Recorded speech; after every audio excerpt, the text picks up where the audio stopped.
you're going to be discussing life seriously with your partner, your husband, your wife, and talking about where that's going. And that might mean, I don't know, some subjects of going away or moving away or whatever it is it may be. But I don't think it's necessarily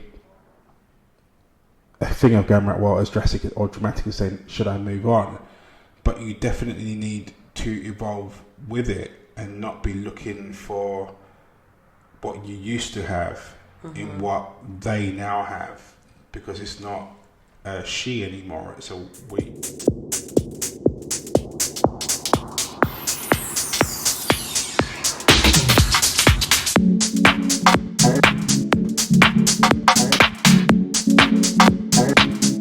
Yeah. Good morning, good evening, good afternoon, whatever it is, wherever you are. Welcome back to the Couple School Podcast. I'm joined, as always, by the lady of self-love herself, Charmaine Lawrence. Hi guys, how you doing? I'm not in the driving seat today. I'm he not a isn't. fan at all. So I had a scenario, guys, and they asked me to put it to the couple school. So I did. I've just uploaded it. Do you have it on the Google Drive? I do believe I do. Believe I do. So we're bringing it to the podcast for that person who's going to be watching. Okay. Let's hear our views. So, title is, I'm losing my best friend to her husband. My friend and I did everything together until she met her husband. They fell madly in love and I was so happy for her. I was maid of honor at her wedding and godmother to their first child. However, now she rarely calls me, and when I do, she ends our calls within 10 minutes or when her husband comes home. I've addressed that we are drifting apart, and she told me I'm being silly, but she never wants to meet up, never invites me over. Shall I just move on? Oh, that's an interesting one. What do you think?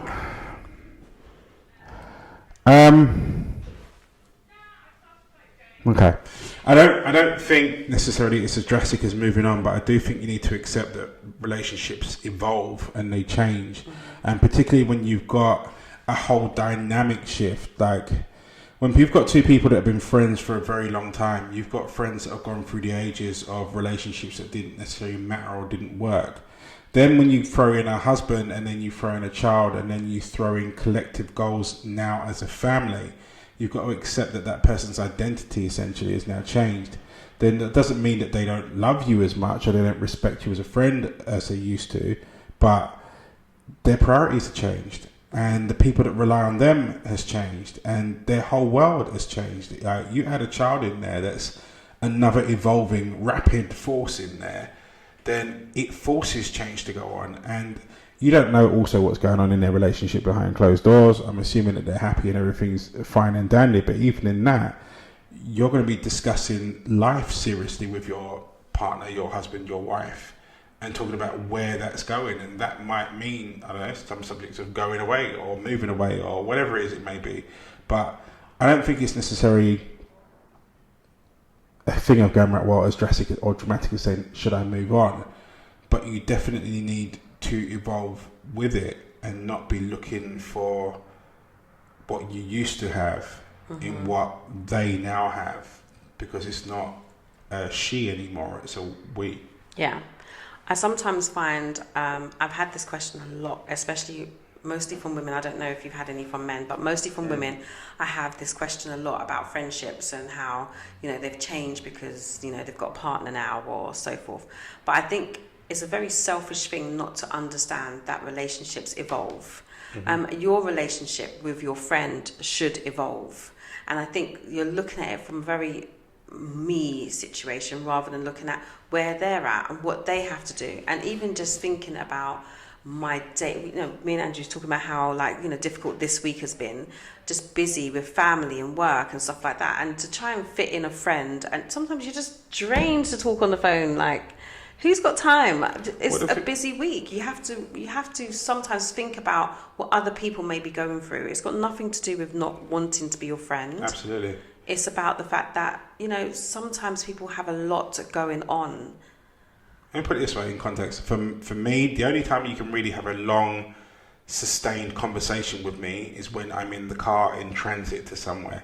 And that's if I don't have the boys or the kids in the car. If the kids are anywhere, then their attention span for whatever they're doing is limited, and they catch sight of you, and then they're crying and they're whinging and they're pulling the trousers legs and this that, and the other. Like, family life becomes very demanding. And when we're talking about the couples or the married couple's relationship evolving, so is yours, you know, and your relationship with your friend has to evolve as everybody else does. It can't be what it once was when you were, I don't know when this friendship started, 16, 20, 25, 30, whatever. It can't be the same as what it was when it started. It's not physically possible, because everybody's lives are moving on. Like, you throw a changing job in there that has a changing dynamic for the amount of time that you have to spend or the amount of work that you've got to do at home. That's going to have an impact on how much spare time you have. Like, if I take a look at mine, the subject called spare time is non-existent, you know. So I say, for argument's sake, very recently, I had to change the way in which, so in order to fit gym and training for both myself and Karen, I had to flip it on its head. So I traditionally have always trained in the mornings, Karen trained in the evening, but Karen was finding it difficult to get to the gym in the evening because of the boys' bedtimes and all the other bits and pieces, and she's just tired. I've got a bit more resilience to the tired factor than what Karen has. So when I took a look at it, I was like, right, well, in the mornings, I'm no longer the superhero that I used to be in terms of getting up at 10 to 5 and getting into the gym. I used to be bulletproof when it came to that sort of thing. Don't know how he did it. Now, I have to admit I'm not, because I'm knackered. There's so much more on my plate right now than what there used to be, that getting to the gym at 10 to 5 is a problem, and I'm struggling and I'm missing days, which is really not me. So, but then when I looked at the timetable of it, I'm like, okay, right, well, Karen doesn't, I've got an hour commute, or hour and a half after I've dropped the boys off and then get to the office. Karen doesn't have that because she works quite close to where we live. So it made far more sense for her now to do the morning shift, because she wouldn't have to get up as early. And then also on top of that, like, there's not that journey time for her. So therefore getting to work is simpler. So therefore I had to flip it and move to me to the evenings and her to the morning. The consequence of that was my morning gym group I had to let go of. Yeah. Now that I'm still in the WhatsApp group. That doesn't mean that I don't have time for those guys as much as any time as I used to, because I do. If they called me, I'm there. But in terms for me being able to train in the morning, that dynamic now has to switch because of the demands of my house. Now that's had no impact, and it does have an impact on them, but it's not of a rhyme or reason because of any of those guys there. But it just, in order for my house to be sustainable, to pay based on what we want to do later on, it was an absolute requirement. Now, fortunately, those guys understood that and what have you, and, you know, everything's cool. But you've got to accept that, you know, when you're dealing with a family dynamic, your family comes first. Yeah. And what the needs of that family come first. And where you may have been higher up in the priority levels when there wasn't a family there, she now has that dynamic there. And I suppose by the sounds of things, like, the friend isn't in the same sort of boat in terms of being married and what have you. Well, when you get there, then I'm guessing you'll understand too. Yeah. I think people just kind of need to figure it out. I think personally, what I would suggest is actually think about your friend and when your friend has that time. And I remember there was a point where my closest friend, like, she changed jobs, and we just could not talk apart from in the morning, 8 o'clock, between 8 and 8:30. Both of us would we were traveling at the same time, so between 8 to 8:30. And if we don't catch each other at 8:30, there's another window for when she leaves work, whereas I'm cooking dinner. So when she leaves work, I'm cooking dinner, and nobody's bothering me in the kitchen, and that's the other window. If we miss those windows, we miss those windows. Yeah. But we still were able to it would really frustrate me, because she knows this, because she would get all her stuff out first, and then I would get cut off, like, so I'd have to wait till 8 o'clock, 8 a.m. in the morning to have my say about what we're talking about. But so I would try to get in there first with what I've got to say. But that's literally how it was. We had to adjust how we did it. And then when it got to the point where the girls go to their dads every other weekend and she's a lot more free, then I'm like, okay, cool, we can have our hour conversation today. If she's not going football with her son, or if she's not going on a lunch date with her husband, But you have to adjust your friendship rather than thinking about trying to do the things you used to do before. You can't do the things you used to do before. The situation has changed, and you know that because your godmother to her child. Really, you should be thinking about taking your godchild and giving her a break. That might help.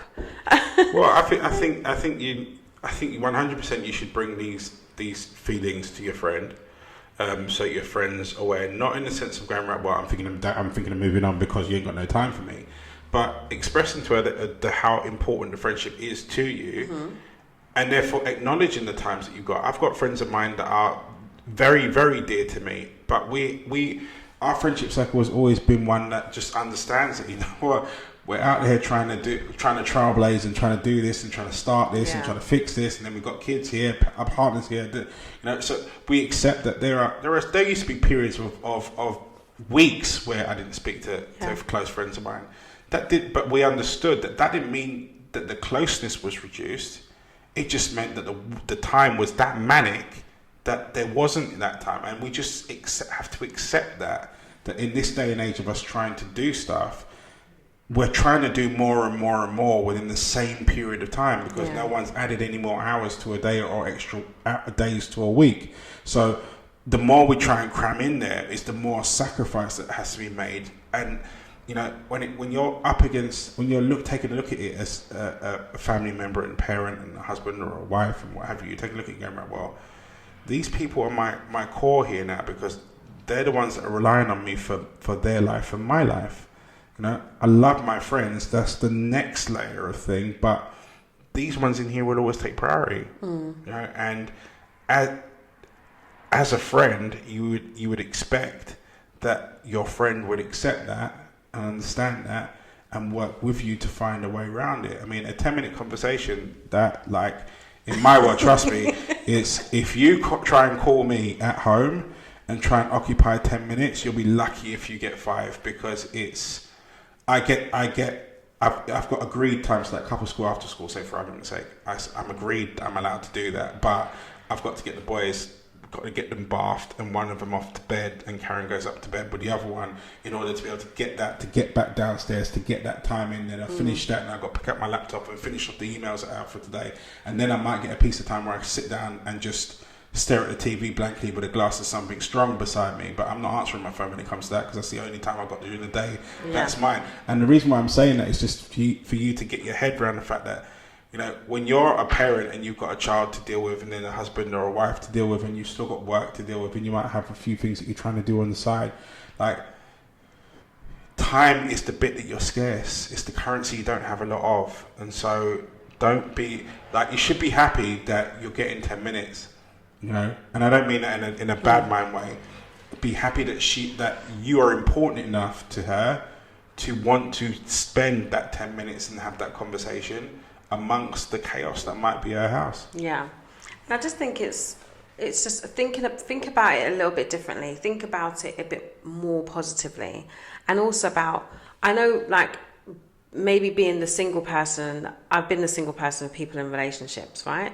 So I know it probably gets a bit lonely because everyone's doing their thing and you're just kind of sitting there like, what am I going to do? You just have to find a way to love yourself, entertain yourself. Like, if you've got that much time on your hands and you're sitting down and thinking, nobody's got time for me, you have to find a way to really adjust your life so that it's not filled with people. And if you're feeling the way you feel, it makes me feel like you're reliant on people rather than reliant on yourself to fill that time. So that's what I would say. I would say just kind of think about what things you need to do for you, what you enjoy, what you love to do, and really fill your time with that until your partner comes along, if you want a partner. And then also support your friend, because it sounds like it's a new marriage, new baby. That's everything's very busy, new, very busy. So, you know, I think and your godmother, check in. What do you need me to do? Yeah, I mean, and the thing is, that might be the way in which you do spend extra time with them, because I mean, when I think about me taking just the 2 little ones out, let alone the rest of the tribe, taking the kids out somewhere, like taking them out to somewhere where it's someone that doesn't have kids. Sometimes I don't really I feel that I ended up being the burden because I'm bringing these little people that are 100% demanding and 100% crave attention, and they're buzzing around here at 100 mile an hour. I feel like if I've got a friend of mine that's single or that doesn't have children, that isn't already in that cycle, that you're not going to get it. And also on top of that, that I'm bringing this to you and destroying your relaxed time. So what you may find is that unless you speak to your friend and give her permission to say, well, actually, you know what, it's okay. You know, she might be restricting the type of exposures that she's got to you out of feeling that she's protecting you or being a good friend to you, and not realizing that you're feeling the wind, so to speak, of this suspected distance between the two of you. And I use the word suspected distance deliberately because I don't actually think that there is. I think your relationship has evolved. You're holding on to a previous version of it, and the two aren't the two. It's like we spoke in the last one. It's like having an old iPhone with a brand new app and expecting it to download and communicate. It doesn't. So you need to upgrade your version, and the way maybe to do that is the fact that you are godmother. Right, cool. Call her up and go one Thursday, whenever it is, and go, right, what day do you want me to babysit so you and husband can go out? Yeah. You know? Or maybe go, right, well, look, I'm going to this afternoon tea thing. It's kids friendly. There's a soft play area over there. Why don't we go in there, catch coffee and catch up whilst looking after the little one? Like, you've just got to adapt it. So rather it being, you know, gin and cheese or whatever it is you do normally, you know, maybe it's a cup of coffee in a kids friendly cafe, and you take her out of her environment and give her permission to just breathe. Yeah, agreed. I've literally so many people that have had this similar kind of conversation with me, and I think people forget that things change, relationships change. It's supposed to change. Your relationships do not stay the same. They're supposed to change, and you're supposed to be able to adapt to that, especially if you're saying this is the person you love and who's been in your life for how long. You just have to be open to say, right, this is how I feel. I want to spend more time with you. How can I do this? What do you guys need from me? Yeah. That's it. Yeah. This is what I would like from you. I just want to be in your space. I want to be in your energy. I miss you. How can I be able to do that? Is there something that we can do this together? Like, I can support you while you support me. It's simple conversation. I think it is, thinking about it, I think it is slightly different for guys, because I think it's much more accepted for friends to be more distant. I don't think that in our if I think of my friendship circles or any friendship circles that I've been exposed to, guys don't traditionally have that like, this is me imagining how women interact, but they don't necessarily have that close knit. Let's talk about our friends and our problems in an open format, or going into things too deeply. Guys, it's usually about an activity or a time where we just want to let go and just forget, leave at the door all their worries and just focus on having fun, whether that be a football game or a whatever game. Like, that's really usually how guys are. If we were going to have any kind of deep conversation, there's probably one or two people that you call, and that'd be a sideline conversation out of it. But again, I think from guys growing up, because we're, you know, the ones that fly the nest, so to speak, and start going out and doing X, Y, and Z, it's far more accepted and expected within our friendship groups for it to be safely connected but estranged. You know, I think so. I think the dynamic is quite different between guys and girls. So I think you've just got to open up the doors to be accommodating to the evolution that's going on, and then invite her to get close to you again. But you've got to accept it's going to be in a different way than what history would has been. Yeah, you know? Agreed. Completely. You know? So change is good, I think. Sometimes. Change is always good. Yeah, difficult to swallow though sometimes. Yeah, and difficult to deal with. It's the fear of what that might look like. I think sometimes that the build up of it all, like, you know, just move with it. With it. So how do you think? Let's flip it on the other side now and explore how it would be for the parent. How do you think someone might feel about losing connection with friends that don't have children? And I think particularly when I've come across this has been when you're the first in your social group to have a child and everybody else doesn't. There's a level of exclusion that goes on. I think in most groups I've come across where one person's now had a child, you're the first one, or one person's got married, you're the first one, and that's the differentiating that makes you different to the rest of the group. And then let's explore that dynamic. How do you think that person feels?